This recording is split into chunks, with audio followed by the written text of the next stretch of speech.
कोई भी सपना साकार करने के लिए सबसे जरूरी है सही कोच का होना। चुनिए भूषण साइंस प्लस को और करें अपने फार्मा एंड नर्सिंग का सपना साकार। Download the app now.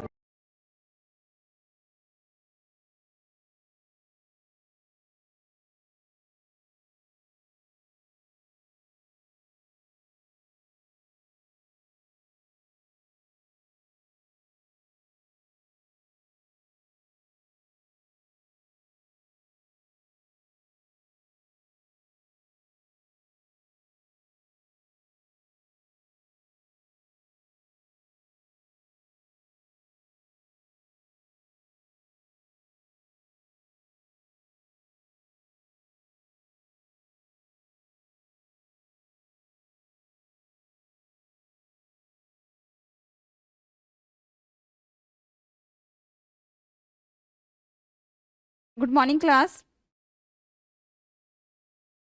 तो आज की क्लास में हम डिस्कस करेंगे अंडर 5 क्लिनिक्स। ये आपके पीडियाट्रिक का सेकेंड यूनिट है। Okay, under 5 clinics.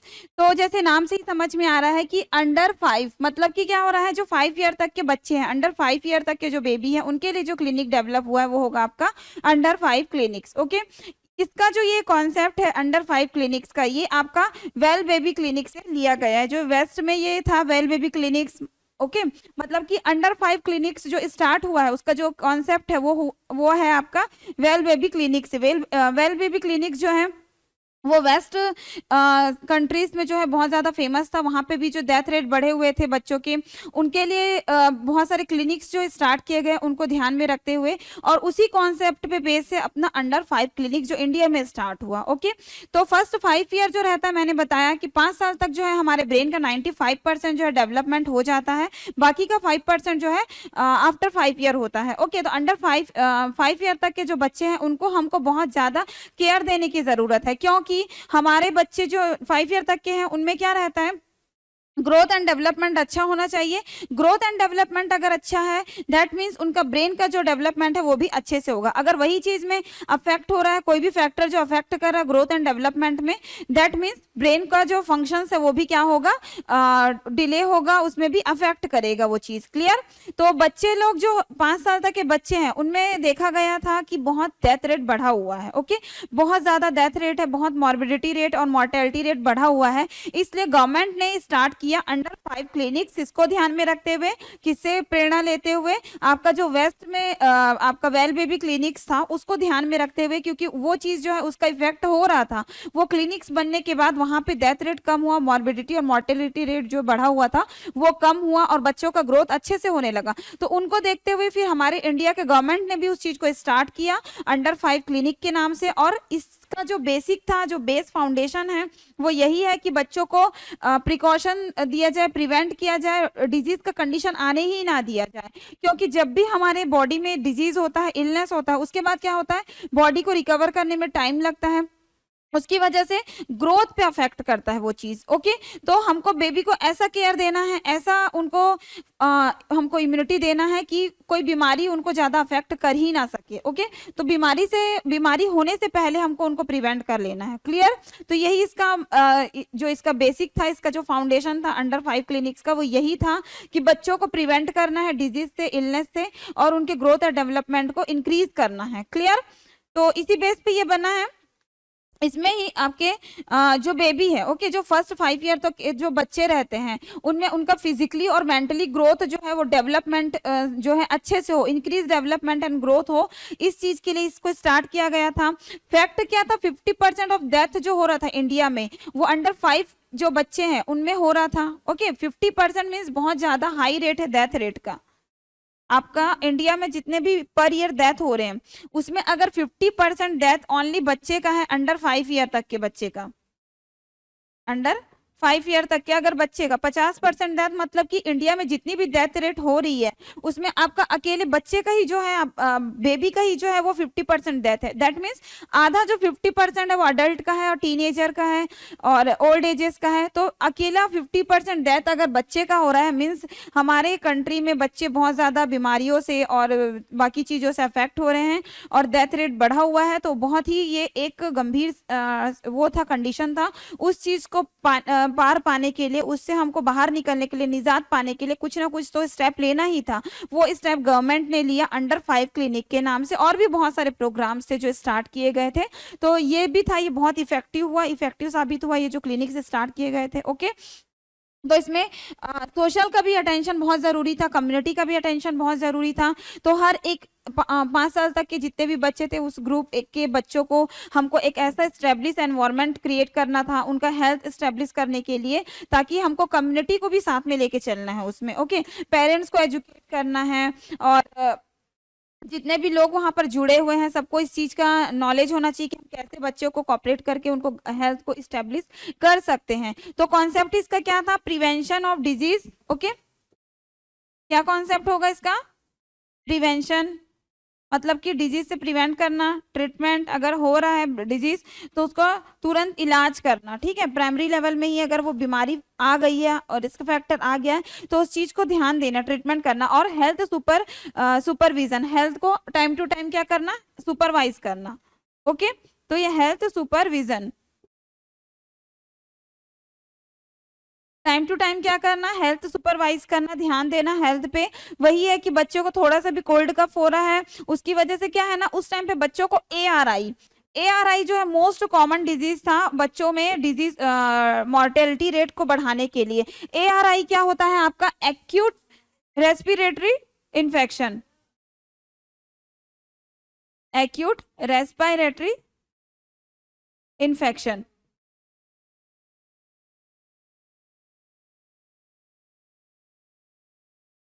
ओके, ये जो इन्फेक्शन है ये बच्चों को बहुत ज्यादा हो रहा था और उसकी वजह से डेथ रेट बढ़ा हुआ था, टिटनेस था, डिप्टेरिया था, जो 6 किलर डिजीजेस है, यही जो है बच्चों के में डेथ रेट बढ़ा रहे थे। तो ARI उसमें बहुत मेजर रोल जो है वो प्ले कर रहा था। ओके, तो ARI आप देखेंगे, ARI में क्या था? एक्यूट रेस्पिरेटरी इन्फेक्शन फैला है बच्चों को, तो उस चीज को अगर अर्ली उसको ध्यान दे दिया जाए, उसका time to time health supervise किया जाए, ध्यान दिया जाए, तो क्या होगा? बच्चे को हेल्थ सुपरविजन की वजह से जो भी डिजीज जो है क्रिटिकल कंडीशन में जा सकता है, वो डिजीज को हम पहले ही क्या कर सकते हैं? प्रिवेंट करते हैं। ट्रीटमेंट के थ्रू और प्रिवेंशन के थ्रू हम उस चीज को बढ़ने से रोक सकते हैं। ओके, तो ये चीज पहले से ही उस चीज को स्टार्ट कर लिया गया। देन आपका nutritional surveillance. Okay, nutritional surveillance,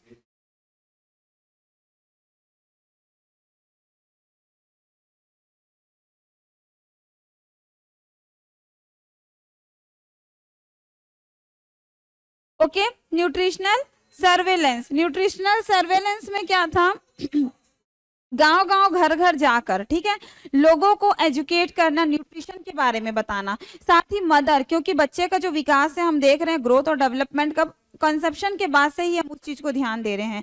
conception के से लेकर जब तक डिलीवरी नहीं हो जाती, आफ्टर डिलीवरी भी हम बच्चों को पूरी प्रोटेक्शन दे रहे हैं डिजीज से। तो ये क्या है? न्यूट्रिशनल सर्विलेंस में जब माँ प्रेग्नेंट हो रही है, जब उसने कंसीव किया, तभी से हम क्या करेंगे? बच्चे को प्रॉपर न्यूट्रिशन प्रोवाइड करेंगे। मतलब कि सॉरी, माँ के हेल्थ को हम ध्यान देंगे, माँ को प्रॉपर न्यूट्रिशन प्रोवाइड करेंगे। उससे ही क्या होगा? माँ अगर हेल्दी है तो बच्चा भी क्या होगा? हेल्दी होगा और सेफ डिलीवरी हो पाएगी। तो माँ को ही हम क्या करेंगे? न्यूट्रिशन प्रोवाइड करेंगे, तो बच्चा जो माँ के यूट्रस में, वुम में है, वो क्या होगा? उनको नरिशमेंट मिलेगा। ओके, और एजुकेशन प्रोवाइड करेंगे। इस सिस्टम में हम क्या करेंगे? एजुकेशन प्रोवाइड करेंगे। तो इसको हम देखते हैं, इसका एक सिंबल बनाया गया था, सिंबल जिसको बोलते हैं, एक सिंबल बनाया गया है आपका अंडर 5 क्लिनिक्स के लिए। ओके, जैसे हर एक चीज का हम मेडिकल में देखते हैं, मेडिकल का सिंबल है आपका, हर एक डिजीज का, गर्ल्स का सिंबल है, बॉयज का सिंबल मींस मेल और फीमेल का आप देखे हैं की जो बोलते हैं जिसे, वैसे ही आपका एक सिंबल बना है। ओके, वो सिंबल में क्या देखेंगे हम? आपका तो जो हमारा अंडर 5 क्लिनिक्स है उसका एक सिंबल बनाया गया, सिंबल के थ्रू जो है ये रिप्रेजेंट किया गया है कि बच्चों को क्या क्या और कब कब केयर, कैसा केयर प्रोवाइड करना है। तो जैसे हम देखते हैं मेडिकल में हर एक चीज का सिंबल रहता है, वैसे ही अंडर 5 क्लिनिक्स का भी एक सिंबल है। तो जब भी आप इस सिंबल को देखिए, अगर कॉम्पिटेटिव एग्जाम देंगे आगे, उस टाइम पे भी सिंबल के थ्रू कुछ ना कुछ क्वेश्चन पूछे जा सकते हैं। तो आप एकदम क्लियर रहना इस चीज के लिए कि अंडर 5 क्लिनिक्स का सिंबल है। ओके, तो ये क्या हम देखेंगे इसमें? आपका अंडर 5 क्लिनिक्स का ये सिंबल है। ओके,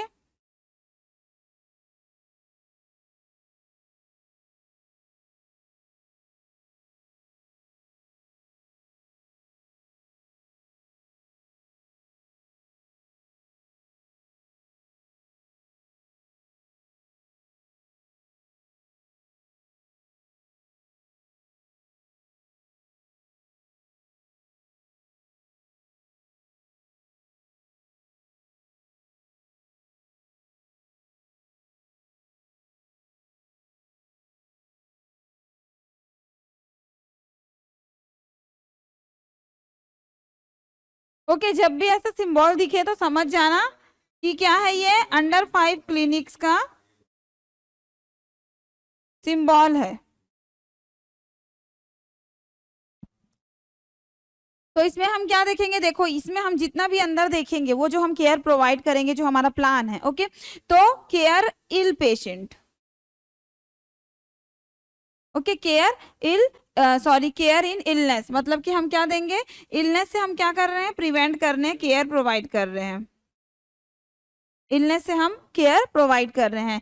देन ये जो है हमारा एडुकेट न्यूट्रिशन भी बोल सकते हैं और ग्रोथ मॉनिटरिंग भी बोल सकते हैं। ओके, तो ये एडुकेट न्यूट्रिशन जो हम प्रोवाइड करेंगे ये वो है।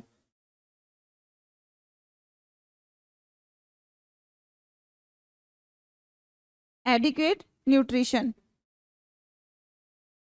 ओके, ये क्या है, एडुकेट न्यूट्रिशन है। देन आपका होता है प्रिवेंटिव केयर,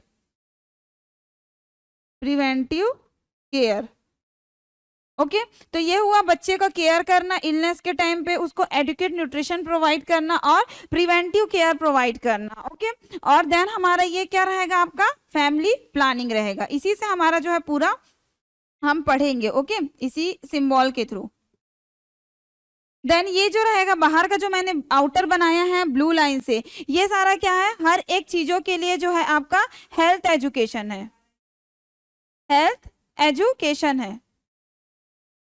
ओके, समझ में आया क्या है। देखो जो रेड मैंने बनाया है पिरामिड में, रेड जो है ये आपके जो भी बेबी को हम केयर प्रोवाइड कर रहे हैं, जो भी हम प्लान कर रहे हैं अंडर 5 क्लिनिक्स में। ओके, जो हमारा ब्लू में है, ये जो आउटर में है वो क्या है, आपका आउटर वाला हेल्थ एजुकेशन, मींस आप इलनेस के टाइम पे भी एजुकेशन प्रोवाइड करेंगे, आप फैमिली प्लानिंग के टाइम पे भी हेल्थ एजुकेशन प्रोवाइड करेंगे, प्रिवेंटिव केयर के टाइम पे भी हेल्थ एजुकेशन प्रोवाइड करेंगे, और न्यूट्रिशन के लिए भी क्या करेंगे, हेल्थ एजुकेशन प्रोवाइड करेंगे। तो हेल्थ एजुकेशन जो है वो मेजर रोल प्ले कर रहा है यहाँ पर। तो आपका जो ये ब्लू में लाइन में बना है, ये पूरी तरफ से कवर कौन कर रहा है, हेल्थ एजुकेशन जो इसे कवर कर रहा है। ओके, तो इसमें क्या देखेंगे, देखो केयर अगर हम फैमिली प्लानिंग से स्टार्ट करें तो फैमिली प्लानिंग में क्या रहता है, कम्युनिटी हेल्थ नर्स का जो इसमें मेजर रोल रहता है, कम्युनिटी आपका फैमिली प्लानिंग में।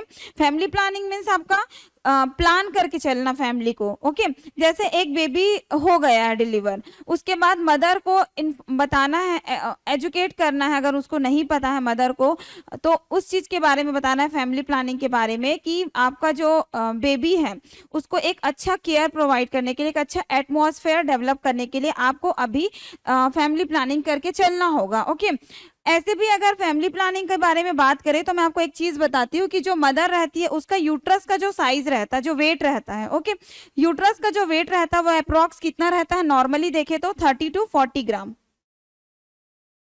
30 to 40 ग्राम।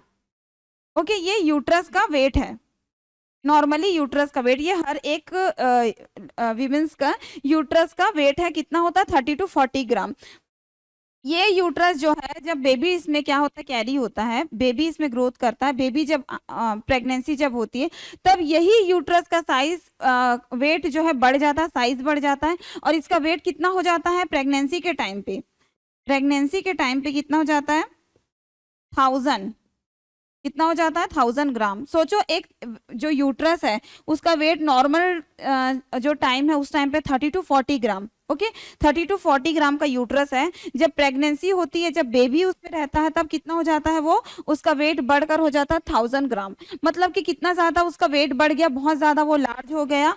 अब जब बेबी आउट होता है, जब डिलीवर होता है, तो डिलीवरी के बाद इसको वापस से अपने शेप में जाने में थोड़ा सा टाइम लगता है। ओके, जो बाकी आउटर लेयर है वो तो शेप में चले जाते हैं, बट इसको जो रहता है यूट्रस का मेन जो रहेगा उसको वापस से अपने साइज में जाने में टाइम लगता है। तो वो जो टाइम है उसको क्या, अगर आप टाइम नहीं देंगे इसको वापस से अपने शेप में जाने में, और वो दोबारा कंसीव कर लेती है मदर, ओके, वापस से वो कंसीव कर लेती है, तो ये जो यूट्रस का साइज जो इनलार्ज हुआ है वो वापस से तो अपने शेप में गया नहीं, वापस से उसमें उतनी मैच्योरिटी आई नहीं, वापस से वो इतना स्ट्रांग हुआ नहीं। तो ये जो रीजन रहता है आपके गैप रखने का, स्पेस रखने का दो बेबी के बीच में, वो ये भी एक रीजन है कि यूट्रस को अपना एक टाइम चाहिए रहता है नॉर्मल साइज में जाने के लिए। तो नॉर्मल साइज में वो कब जाएगा, 2 साल के अंदर वो बहुत ही सफिशिएंट उसमें चला जाएगा, मतलब वो फिर से अपने साइज में, शेप में और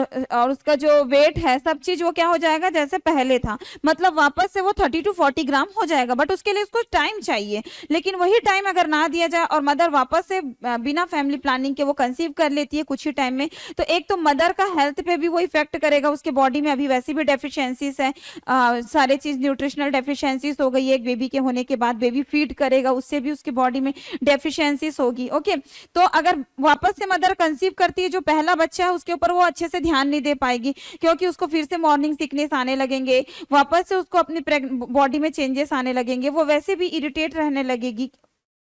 ठीक है, तो अगर बच्चे को एक अच्छा केयर प्रोवाइड करना है तो माँ को और पेरेंट्स को जो है फैमिली प्लानिंग करके चलना होगा। कम से कम 3 साल तक जो है उस बच्चे पर फोकस करें, उसको प्रॉपर, उनको हर एक चीज न्यूट्रिशन उसको प्रोवाइड करे, उसको बीमारियों से बचा कर रखे, उसके ग्रोथ एंड डेवलपमेंट पे ध्यान दे। तो ये तभी पॉसिबल है जब माँ और पिता जो है, उसके पापा जो है उसको पूरी तरीके से फोकस करें। अगर वो उस ड्यूरेशन में, जब बच्चा 3 साल का हुआ ही नहीं है और वो दूसरा प्लानिंग कर लेंगे, तो उनका जो फोकस है वो डिस्ट्रीब्यूट हो जाएगा, मतलब कि आधा तो बच्चे में रहेगा, आधा जो बेबी आने वाला है उसके साइड पे चला जाएगा। मदर का भी हेल्थ जो है इंप्रूव नहीं हो पाएगा, यूट्रस जो है अभी पूरी तरीके से स्ट्रांग नहीं हो पाया, मैच्योर नहीं हो पाया है। तो हर एक चीज जो है उस चीज को ध्यान में रखते हुए एक माँ को 3 साल का गैप लेना चाहिए दूसरे प्लान को करने के लिए, दूसरा जो बेबी है उसके लिए। ओके, तो ये सब चीजों की वजह से अपने को क्या करना है, फैमिली प्लानिंग करके चलना है, फैमिली प्लानिंग में पूरा फोकस देना है, जोर देना है, क्योंकि फैमिली प्लानिंग से ही क्या होगा, बच्चे के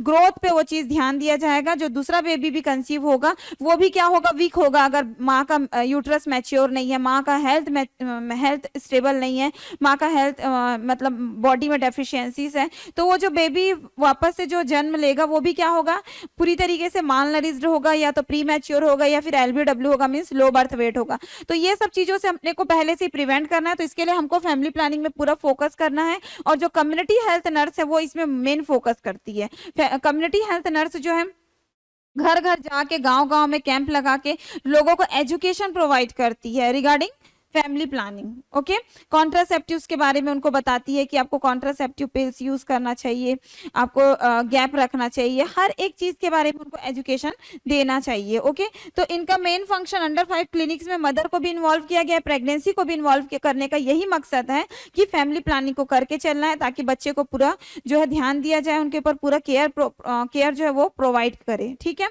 तो ये हुआ आपका फैमिली प्लानिंग। देन हम देखेंगे केयर इन इलनेस। मैं यहाँ पर कोई भी चीज नोट डाउन नहीं कर रही, क्योंकि मैं एक्सप्लेन कर रही हूँ आपको सिंबल से। आप जब एग्जाम में लिखेंगे तो आप सिंबल तो बनाएंगे ही अंडर 5 क्लिनिक्स का, साथ ही आपको छोटे छोटे पॉइंट्स में उसे एक्सप्लेन भी करना है। ये शॉर्ट नोट्स में आपको पूछा जाता है। ओके, ये इंपॉर्टेंट भी है, तो आप इसे अच्छे से पढ़ेंगे। ओके, देन हमारा फोकस अब क्या होगा, अब बेबी जो है डिलीवर हो गया, हमने फैमिली प्लानिंग देख लिया, हमने प्रेगनेंसी देख लिया, हमने डिलीवरी देख लिया। अब हम क्या देखेंगे, केयर इन इलनेस। अब जो बेबी आउट हो गया है, जिसने बर्थ ले लिया, जन्म ले लिया है, उसके ऊपर जो, अगर बेबी को हाइपोथर्मिया हो गया है, या बेबी को ARI हो गया है, जॉइंडिस हो गया, निमोनिया हो गया, किसी भी तरह का कोई डिजीज हुआ है, तो अपने को क्या करना है, उस टाइम पे केयर प्रोवाइड करना है। ओके, केयर प्रोवाइड करना है। सबसे पहले तो हमको प्रिवेंटिव केयर यूज करना है कि बच्चे को पूरा इम्यूनाइजेशन प्रोवाइड करे, इम्यूनिटी प्रोवाइड करे, ताकि जो बच्चा है उसको कोई चीज हो ही ना पाए। अगर हम पहले से उसको वैक्सीनेटेड करके रखेंगे बच्चे लोग को, जितने भी ईयर तक के, तो उनके बॉडी में जो है इम्यून सिस्टम डेवलप हो जाएगा, तो एंटीबॉडीज जो है वो बनने लगेगी, इम्यूनिटी बनने लगेगा, तो बॉडी में जो भी माइक्रो ऑर्गेनिजम्स हैं उनका अफेक्ट ज्यादा नहीं होगा बच्चे को। ओके, तो प्रिवेंटिव केयर मीन्स क्या हो रहा है आपका यहाँ पर, इम्यूनाइजेशन। प्रिवेंटिव केयर मीन्स क्या हो रहा है, इम्यूनाइजेशन। ओके, इम्यूनाइजेशन, तो ये इम्यूनाइज करके रखना है। देन आपका केयर इन इलनेस, तो इलनेस में हम कैसे केयर प्रोवाइड करेंगे, जो बेबी है उसको अगर कोई डिजीज हो गई है तो उस टाइम पे हम ट्रीटमेंट उसको स्टार्ट कर देंगे, जल्दी से जल्दी, जितना जल्दी हो सके उनको ट्रीटमेंट देंगे, जो भी मेडिसिन है वो चीज प्रोवाइड करेंगे और बच्चे के हेल्थ को सुधारेंगे। ओके, ये नहीं कि हो गया है तो थोड़ा टाइम लगाए और उसके बाद ट्रीटमेंट स्टार्ट करें। इसलिए जो नर्सेस हैं बहुत जा जा के लोगों को इन्फॉर्म करती है, या कोई हेल्थ चेकअप के लिए आ रहे हैं, वैक्सीनेशन के लिए आ रहे हैं, तो उनको एक रिपोर्ट कार्ड दिया जाता है। उस रिपोर्ट में जो है हर एक चीज़ मेंशन रहता है, उसमें डेट और आपका टाइमिंग सब चीज़ लिखा हुआ होता है, उसमें आपका नेक्स्ट कब आना है वो भी चीज़ मेंशन रहता है। जब बेबी आते हैं वैक्सीनेशन के लिए मम्मा के साथ, पेरेंट्स के साथ, तो जब वैक्सीनेटेड हो जाता है बेबी, उस टाइम पे उसमें क्या कर दिया जाता है, टिक कर दिया जाता है। ओके, मीन्स क्या हो रहा है, यहाँ पर बेबी को वैक्सीनेशन हो गया है। तो ये सब चीज़ है। इसमें हम देखते हैं आपका केयर इन इलनेस और इम्यूनाइजेशन में, मतलब कि इम्यूनाइजेशन के बाद हम क्या देखेंगे, बच्चे को कैसे केयर प्रोवाइड करना। तो आप एक्यूट जो भी इलनेस है उससे आप प्रिवेंट करेंगे।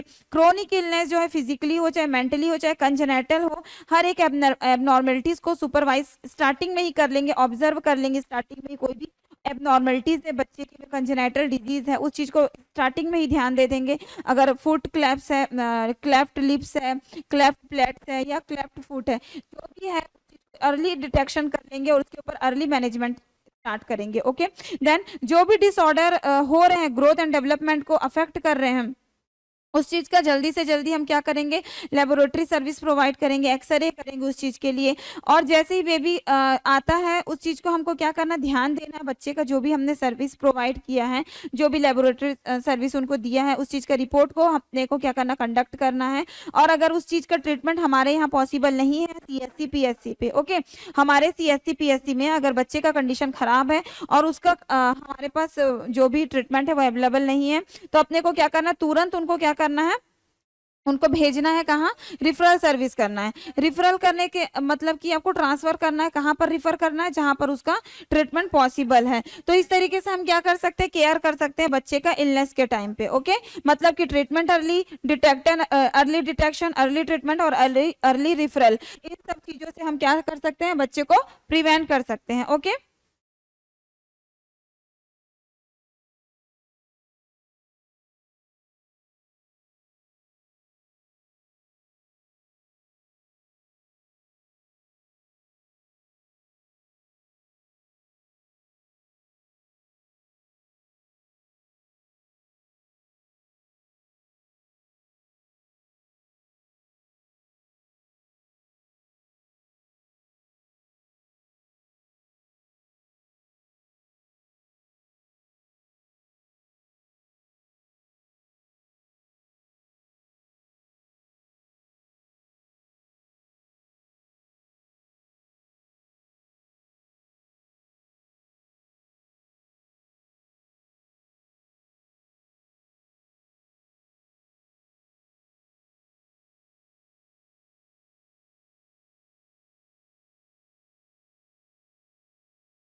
Treatment and early referral.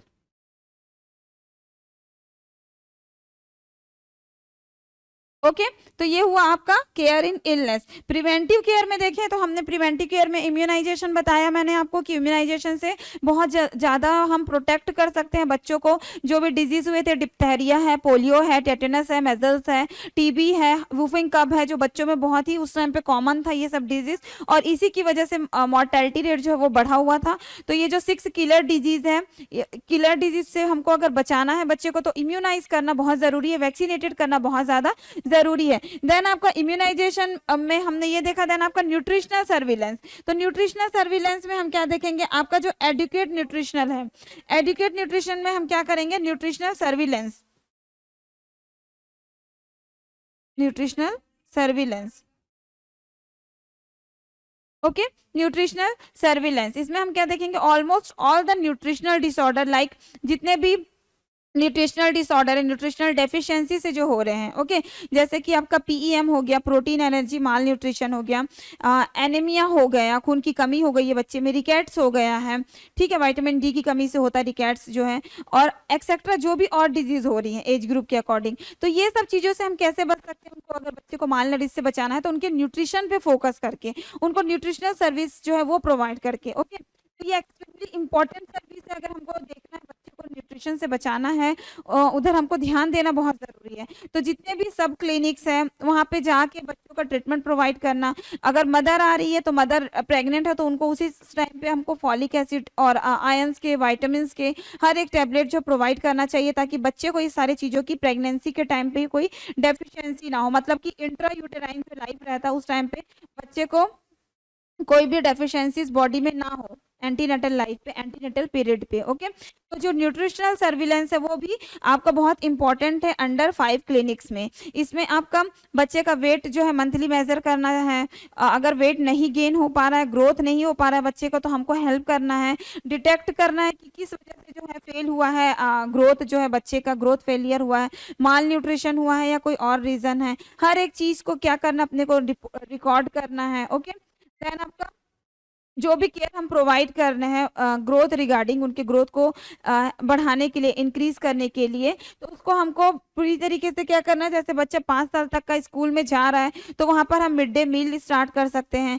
घर पे एजुकेशन प्रोवाइड कर सकते हैं कि कौन सा न्यूट्रिशन डाइट है जो बच्चों के ग्रोथ को एनहेंस कर सकता है, इंक्रीज कर सकता है। तो इस तरीके से हम क्या कर रहे हैं, बच्चों के न्यूट्रिशन पे फोकस कर रहे हैं। तो ये क्या हुआ, आपका एडिक्वेट न्यूट्रिशन। अगर हम अच्छा न्यूट्रिशन रखेंगे बच्चे का तो वो क्या होगा, उसके बॉडी में इम्यूनिटी बढ़ेगा और बच्चा हेल्दी रहेगा, उसका ग्रोथ अच्छे से होगा, डेवलपमेंट अच्छे से होगा, उसका ब्रेन डेवलप अच्छे से होगा। इस तरीके से बच्चा बहुत सारी बीमारियों से जो है बच सकता है। उसके बॉडी में उन चीज़ों से लड़ने के लिए एक तरीके से पावर और इम्यूनिटी उसको मिल जाएगी, एक कवर जो रहता है वो मिल जाएगा। Okay, protection cover. तो खान पान अगर अच्छा है तो बच्चा हर एक चीज़ में, हर एक टाइम पे अपने अच्छे से सर्वाइव कर सकता है। देन आपका हेल्थ चेकअप, इसी में ही हम क्या देखेंगे, आपका time to time health checkup.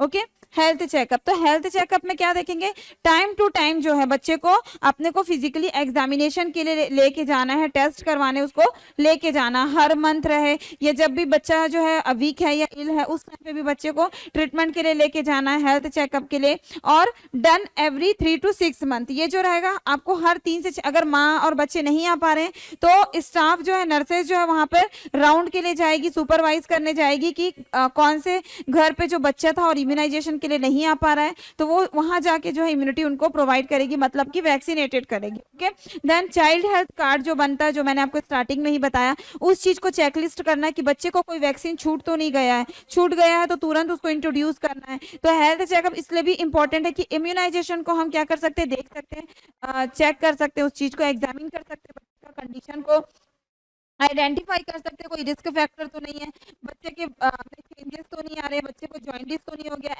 ARI तो नहीं हो गया। इस तरीके से हम क्या कर सकते हैं, आइडेंटिफाई कर सकते हैं through health checkups. Okay, then इसी में ही हम क्या देखेंगे, oral rehydration. Oral rehydration,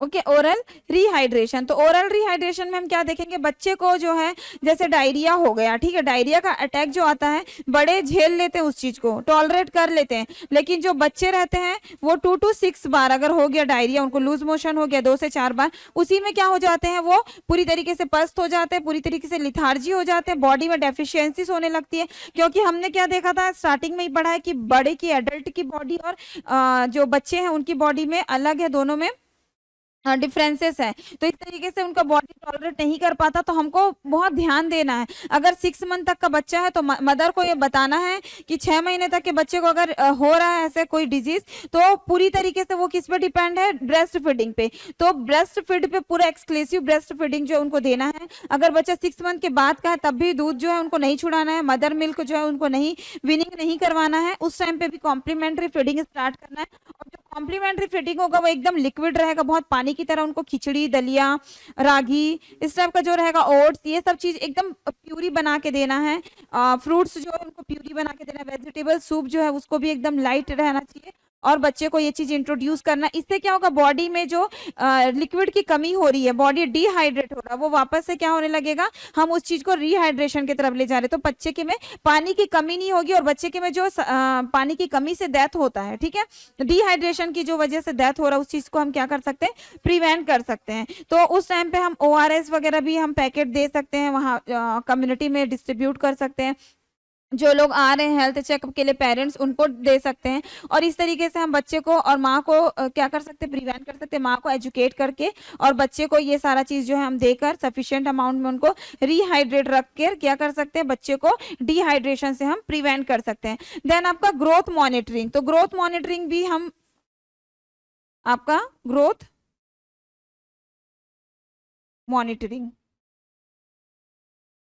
okay growth monitoring भी जो है वो कर ग्रोथ मॉनिटरिंग में हम बच्चे का एक्टिविटी जो है अंडर 5 क्लिनिक्स में देखेंगे बच्चे का टाइम टू टाइम ग्रोथ बढ़ रहा है कि नहीं बढ़ रहा है, जितने वेट में वो बेबी बर्थ हुआ था उसके बाद उसका वेट में क्या इंप्रूवमेंट आया है, हर एक चीज हमको क्या करना देखना है। Okay every 2 months during second year and every 3 month of the age 5 to 6 year, मतलब कि हर जो है 2 महीने में 3 महीने में बच्चे का हेल्थ चेकअप करना है, प्रोटेक्ट करना है और ग्रोथ चार्ट के अगेंस्ट अगर उसका एज हाइट नहीं बढ़ रहा है, मतलब ग्रोथ चार्ट के अकॉर्डिंग उसकी हाइट नहीं बढ़ रही है, उसके अगेंस्ट उसका जो है बॉडी ग्रोथ जो है वो कम हो रहा है, ठीक है, अच्छे से इंक्रीज नहीं हो पा रहा है, तो उसमें हमको हेल्प करना है, डिटेक्ट करना है ग्रोथ फेलियर क्यों हो रहा है, अगर रीजन पता चलता है तो हम उस चीज पे एक्शन ले सकते हैं। तो ग्रोथ मॉनिटरिंग भी बहुत ज्यादा जरूरी है, उनका चेस्ट का, उनके आर्म का, उनके हेड का, हर चीज को ध्यान देना उनका बहुत ज़्यादा ज़रूरी है। देन आपका होता है हेल्थ एजुकेशन, तो हेल्थ एजुकेशन जो है होल सिंबल में क्या कर रहा है, वो उस चीज़ को टच कर रहा है, प्रोटेक्ट कर रहा है, हर एक एरिया को, जैसे मैंने बताया हर एक एरिया को क्या कर रहा है वो प्रेजेंट कर रहा है, सॉरी प्रोटेक्ट कर रहा है, कवर कर रहा है। तो हमारा हर एक एरिया में अगर इलनेस हो रहा है तो भी हम कम्युनिटी को, फैमिली को क्या करेंगे, टीच करेंगे, गाइड करेंगे। अगर प्रिवेंटिव केयर है वहाँ पर भी फैमिली को बताएंगे, मदर को क्या करेंगे, एजुकेट करेंगे। अगर एजुकेट न्यूट्रिशन वाला टाइम है तब भी हम क्या कर रहे हैं, उनको एजुकेट कर रहे हैं। तो ये जो आपका हेल्थ एजुकेशन है वो पूरे तरीके से सब एरिया को कवर करके रखा है। तो हेल्थ एजुकेशन जो है मेजर रोल प्ले कर रहा है आपके प्रिवेंट करने में, प्रोटेक्ट करने में, फैमिली प्लानिंग में, ग्रोथ चार्ट में, ग्रोथ मॉनिटरिंग में, हर एक एरिया में फैमिली प्लानिंग जो है वो आपका मेजर रोल जो है प्ले कर रहा है। तो इस तरीके से जो है हमारा ये टॉपिक जो है अंडर 5 क्लिनिक्स ये कंप्लीट होता है। ये इंपॉर्टेंट है, आप इसे सिंबल्स बना के ही इसको रिप्रेजेंट करेंगे, जब भी एग्जाम लिखेंगे सिंबल बनाना है, उसके बाद हर एक चीज को आपको डिस्क्राइब करना है। तो आई होप आप लोगों को आज का क्लास समझ में आया होगा। अगर नहीं आया है, मेरे टॉपिक में आपको कोई डाउट है या मेरे नोट्स में आपको कोई दिक्कत आ रही है तो आप मुझे कमेंट्स कर सकते हैं, कॉल करके भी पूछ सकते हैं। ओके